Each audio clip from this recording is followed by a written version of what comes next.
नमस्कार दोस्तों, कंप्यूटर ई पाठशाला में आपका स्वागत है। आशा करते हैं कि आप कुशल मंगल होंगे और अपनी पढ़ाई को बहुत ही अच्छे तरीके से निरंतर कर रहे हैं। पिछली क्लास में हमने एचपीजीके की सीरीज के कुछ क्वेश्चन किए थे और उनके कॉन्सेप्ट पढ़े थे। आइए आज की क्लास की शुरुआत करते हैं। फिरोज शाह तुगलक ने किस राज्य को अपने नियंत्रण में लिया? सुकेत, बुशहर, बघाट या सिरमौर? तो दोस्तों, फिरोज शाह तुगलक जो कि दिल्ली सल्तनत के एक शासक थे, उन्होंने कई बार हिमाचल पर आक्रमण किया, कांगड़ा फोर्ट पर आक्रमण किया। तो उन्होंने किस राज्य को अपने राज्य में सम्मिलित किया?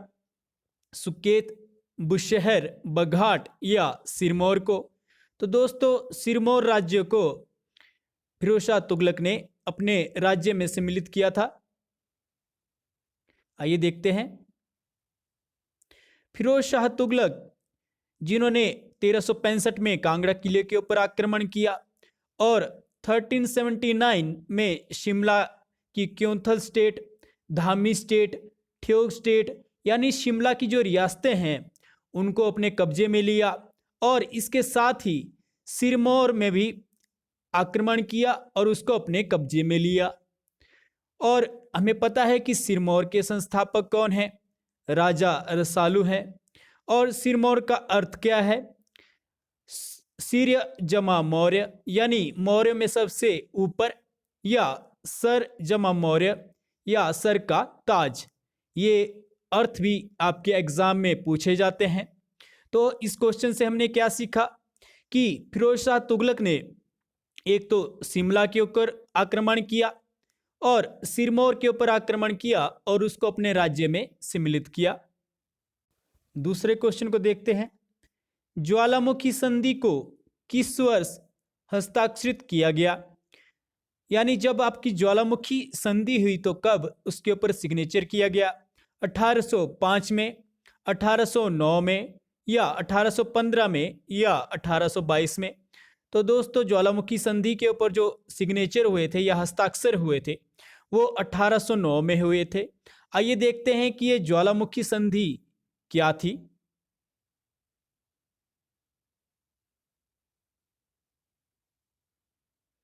ज्वालामुखी संधि सबसे पहले क्या हुआ दोस्तों कि 1805 से लेके 1806 में हम जानते हैं कि एक लड़ाई हुई महल मोरिया कांगड़ा में। किस किस के बीच में हुई?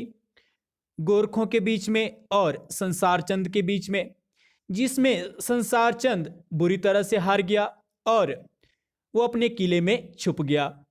वहां पर गोरखों ने लगातार कांगड़ा किले के ऊपर आक्रमण किया, जिससे संसार चंद भागकर सुजानपुर टिहरा में शिफ्ट हो गया। सुजानपुर टिहरा से उसने लाहौर के राजा रणजीत सिंह से मदद मांगी कि वो कांगड़ा किले से उस गोरखों से उसको बचाए। और परंतु यहाँ पर जो कंडीशन रखी लाहौर के राजा रणजीत सिंह ने, वो ऐसी रखी कि उसको एक तो कांगड़ा किला देना पड़ेगा और उसके साथ 66 गांव देने पड़ेंगे। और इस संधि को 1809 में रणजीत सिंह ने सिग्नेचर कर दिया यानी स्वीकार कर लिया। इसके बाद 1809 में ही इन्होंने कांगड़ा किले को जीत लिया, यानी रणजीत सिंह ने कांगड़ा किले को जीत लिया और वहां पे अपना एक किलेदार रख दिया जिसका नाम था देसा सिंह मजेठिया, जो कि पहला सिख किलेदार था कांगड़ा किले का। और इसके बाद क्योंकि ये किला आपके सिखों के अंदर आ गया था और संसार चंद ने इसका शिफ्ट कर लिया था सुजानपुर टिहरा में, तो सुजानपुर टिहरा में उन्होंने अपना स्थायी राजधानी बना दी थी। हिमाचल प्रदेश की प्रसिद्ध किंकरी देवी किस जिले से संबंधित है? वेरी वेरी इंपॉर्टेंट क्वेश्चन, बहुत बार एग्जाम में पूछा गया है। सिरमौर, मंडी, ऊना या शिमला में? तो दोस्तों, प्रसिद्ध किंकरी देवी जो कि पर्यावरण से संबंधित है, उनका योगदान पर्यावरण से है, तो कहां से संबंधित है? सिरमौर से है। आइए इनके बारे में देखते हैं। किंकरी देवी जिनको द वोमेन ऑफ करेज के नाम से जाना जाता है, जन्म 1937 में सिरमौर में हुआ और इन्होंने खदान में अवैध खनन को रोकने के लिए कार्य किया और पर्यावरण संरक्षण के लिए भी 1985 में कार्य किया। 1991 में इन्होंने जो केस किया था अवैध खदानों की तरफ, तो उसमें 60 से ज़्यादा खदानें इन्होंने बंद करवाई और 1998 में विश्व सम्मेलन में इन्होंने भाग लिया और उसमें भागने वाली, उसको शुरू करने वाली ये प्रथम महिला थी। 2001 में स्त्री शक्ति पुरस्कार इनको दिया गया और झांसी की रानी उपाधि इन्हें दिया गया। तो इस प्रकार की उपाधि और पुरस्कार के द्वारा इनका नाम बहुत बड़ा हो गया है, जो कि एग्जाम में पूछा जाता है। एग्जाम में जो ज़्यादा क्वेश्चन इनके ऊपर पूछा जाता है वो पूछा जाता है ये किस फील्ड से संबंधित है, तो पर्यावरण वहाँ पर आंसर हो जाता है, क्योंकि इन्होंने पर्यावरण को संरक्षण दिया था।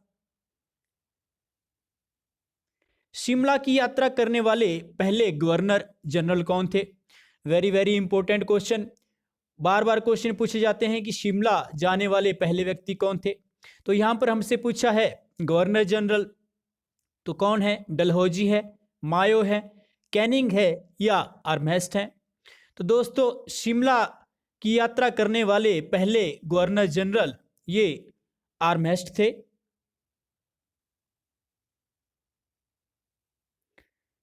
(1822) में कप्तान कैनेडी ने, जिन्होंने शिमला की स्थापना की, उन्होंने पहला पक्का मकान या कैनेडी हाउस बनाया और इसी कैनेडी हाउस में पहले जो गवर्नर जनरल आए वो थे लॉर्ड आर्महेस्ट।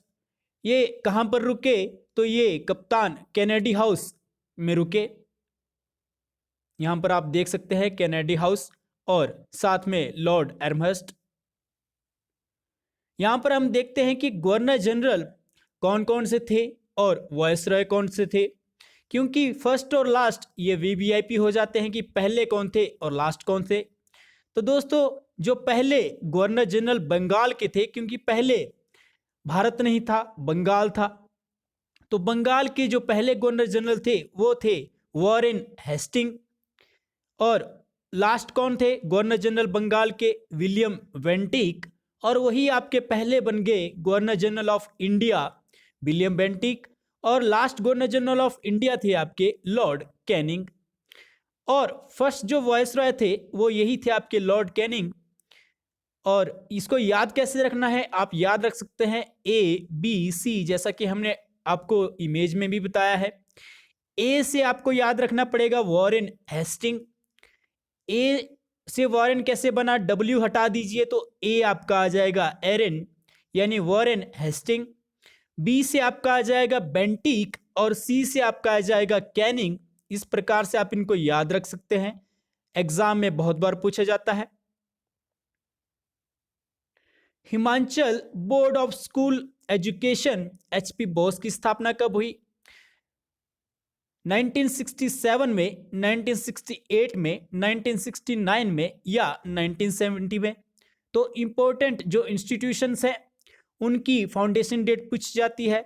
और HP बोर्ड, इसकी जो फाउंडेशन डेट है या स्थापना है 1969 में हुई है।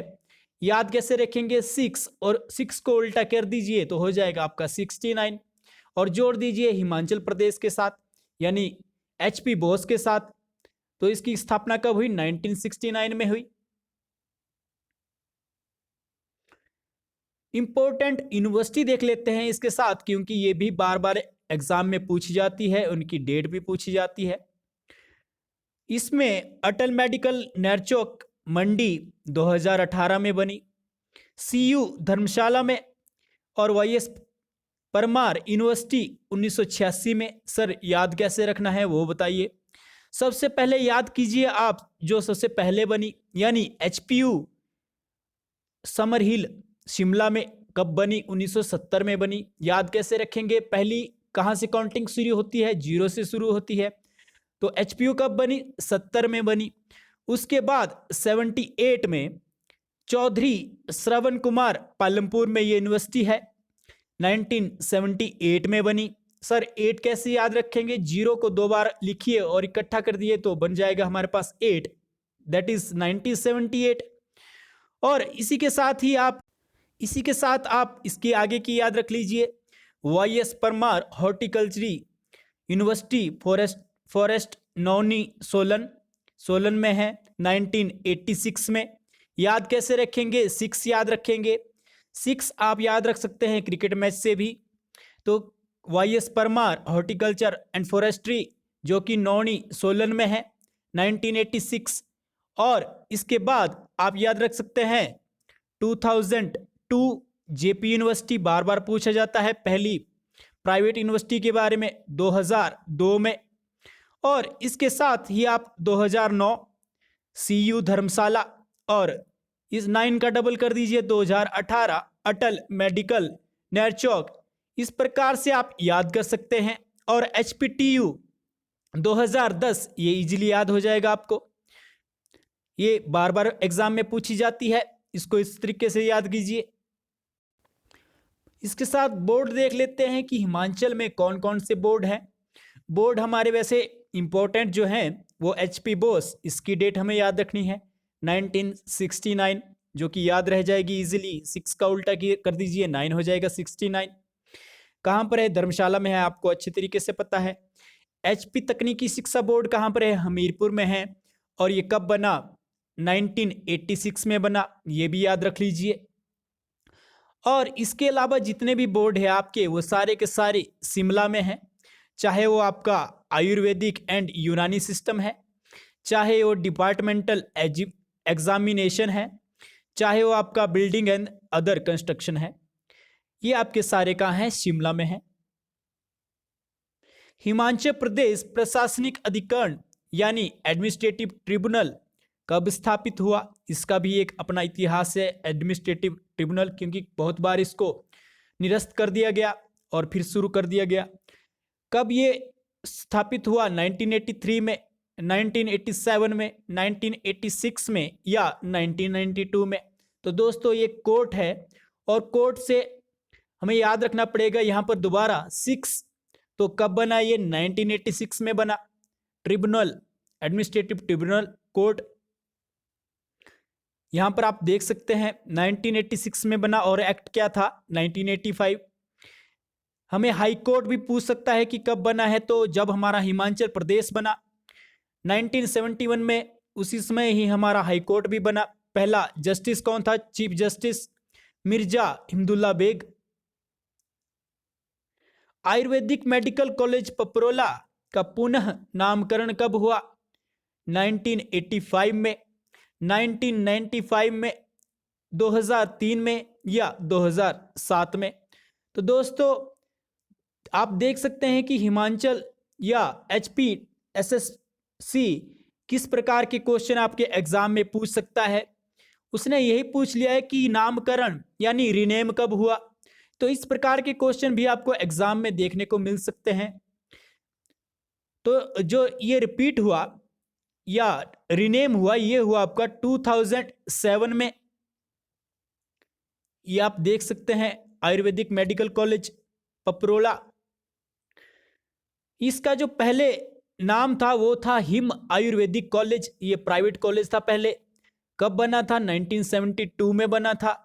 इसके बाद इसको रीनेम कर दिया गया, बाद में इसको हिमाचल में यानी HPO यूनिवर्सिटी के अंडर कर दिया गया, और बाद में इसका जो नाम चेंज कर दिया गया, एक बार किया गया गवर्नमेंट आयुर्वेदिक कॉलेज और एक बार कर दिया गया Gandhi government Ayurvedic college. Ayurvedic college की वैरायटी का ये एक पहला कॉलेज है, इसलिए ये क्वेश्चन इंपॉर्टेंट हो जाता है।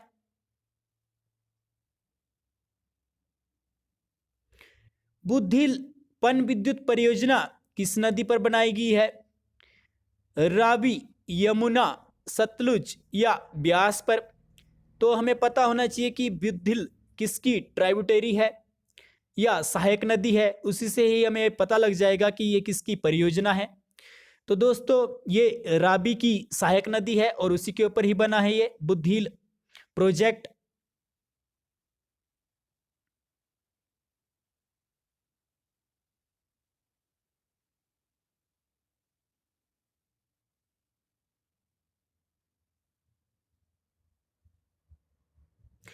इसकी जो इम्पोर्टेंट सहायक नदियां हैं वो कौन कौन सी है? बुद्धिल है, टुंडाहा है, सियूल है, बिलजेड़ी है और चिरचिंड है। याद कैसे रखना है? बिल्कुल इसी सीक्वेंस में याद रखना है। बुद्धिल, टुंडाहा, बेलजीड़ी, सियूल, चिरचिंड और तंतागिरी भी इसका एक है साथ में। तो अगर आप ये नाम भी याद रखेंगे उससे भी आपका आंसर लग जाएगा। एक बार दोबारा पढ़िए, बुद्धिल, टुंडाह, बेलजीड़ी, सियूल, चिरचिंड। जब आप इसी सीक्वेंस में इसको याद रखेंगे तो ये आपकी सहायक नदियां रावी की याद हो जाएंगी आपको। पहाड़ पे गाने नहीं होंगे पुस्तक के लेखक कौन हैं? शांता कुमार, टी.एस. नेगी, सरब नेगी या डॉक्टर वाई.एस. परमार। तो दोस्तों बहुत बड़ी हस्ती है शांता कुमार जिन्होंने ये बुक लिखी है पहाड़ पे गाने नहीं होंगे। आइए एक बार देख लेते हैं कि कौन कौन सी बुक शांता कुमार जी ने लिखी है। हिमालय पर लाल छाया, जैसा कि आप इसका कलर भी देख सकते हैं, लाल है हिमालय का। धरती है बलिदान की, इसका भी रंग कैसा है? लाल है। और लाजो यानी ये किसी बेटी के ऊपर लिखी गई है। ये भी किसने लिखी है? शांता कुमार जी ने लिखी है। भ्रष्टाचार का कड़वा सच, क्योंकि ये एक पॉलिटिक्स थे तो इन्होंने भ्रष्टाचार के ऊपर भी लिखा है। मन के मीत, ये गाना नहीं है, ये इनकी किताब है मन के मीत, ये भी शांता कुमार ने लिखी है। द हेल ऑफ हेवन, ये भी क्योंकि आप करप्शन के साथ जोड़ सकते हैं तो ये भी किसने लिखी है? शांता कुमार ने लिखी है। स्वामी विवेकानंद मॉन्क के ऊपर भी किसने लिखी है? शांता कुमार ने लिखी है। इतिहास में भारतीय परंपराओं पे लिखी है। चाणक्य और चंद्रगुप्त के ऊपर लिखी है। सामाजिक न्याय, तुम्हारे प्यार का पाती, और क्योंकि बाद में इन्होंने पॉलिटिक्स छोड़ दी थी तो इन्होंने जो बुक लिखी अलविदा चुनावी राजनीति लिखी। तो इस एक बार इनको दोबारा रिवाइज कर लेते हैं जल्दी जल्दी। हिमाचल पर लाल छाया, धरती है बलिदान की, लाजो, भ्रष्टाचार, मन के मीत, the hell of haven, Swami Vivekananda, इतिहास की परंपराएं, चाणक्य, चंद्रगुप्त, सामाजिक न्याय, तुम्हारे प्यार का पाती और अलविदा राजनीति। मछली पालन या फिश फार्म हिमाचल प्रदेश के किस जिले में है? कुल्लू जिले में। इसने पूछा है कि कुल्लू जिले में कहाँ कहाँ है? तो पतलीकुल, मोहल्ली और नागिनी यहाँ पर सभी जगह पर है। हम देख लेते हैं कि हिमाचल में कहाँ कहाँ आपके मछली पालन होता है, क्योंकि ये हमारे लिए बहुत इंपॉर्टेंट रहेगा। ट्राउट फार्म कहाँ कहाँ पर है? मंडी में है सर। मंडी पर कहाँ में है? बरोट में है। और शिमला में है। शिमला में कहाँ है? धामवारी में है। चंबा में कहाँ पर है? होली में है, होली जगह पर है। कुल्लू में कहाँ है? पतली कुल्लू में है, क्योंकि मछली आपको पानी में मिल सकती है, पानी भी कुल भी आपकी पानी में आती है, तो यहाँ पर भी आपकी ट्राउट मछली मिलती है। किन्नौर में कहाँ है? सांगला में है, ये घाटी का नाम भी है। तो ट्राउट मछली क्या होती है दोस्तों? जिसमें आपका जो कांटा होता है मछली का वो ना के बराबर होता है, यानी उसमें कांटा ज़्यादा कठोर नहीं होता। ऐसी मछली को ट्राउट मछली कहा जाता है। सर हमें इसमें ज़्यादा क्यों पढ़ना है? कई बार एग्जाम में पूछ लिया जाता है कि मछलियों की कौन कौन सी वैरायटीज़ है, उसके लिए भी आपको पता होना चाहिए कि ट्राउट मछली होती है। तो मंडी में बरोट में, शिमला में धामवारी, चंबा में होली, कुल्लू में पतलीकुल, और इसके साथ देख लेते हैं कि कार्प फिश फार्म कहाँ कहाँ पर है, जिनमें हमारे सबसे बड़े बड़े फार्म आते हैं, जो कि आपका देवली सबसे बड़ा फिश फार्म है बिलासपुर में। मंडी में इसका फार्म है अलसू में। बहुत बार पूछा जाता है कि मंडी में कहाँ पर है ये फार्म, तो अलसू, वेरी वेरी इंपॉर्टेंट क्वेश्चन, इसको याद रखना है, अलसू मंडी। चंबा में कहाँ है? सुल्तानपुर में है। उन्ना में कहाँ पर है? देवली, अगेन यहाँ पर दो नाम है पर ये जगह उन्ना में है। सोलन में कहाँ है? नालागढ़ में, यानी नाला यानी दोबारा आ गया, नाला में पानी होगा तो मछली जरूर होगी, कार्प मछली है। कांगड़ा में है, एक बार दोबारा देखिए, दो बार देवली है, एक बार बिलासपुर, उन्ना। मंडी में कहाँ है? अलसू में। चंबा में कहाँ है? सुल्तानपुर में। सोलन में कहाँ है? नालागढ़ में, और कांगड़ा में है।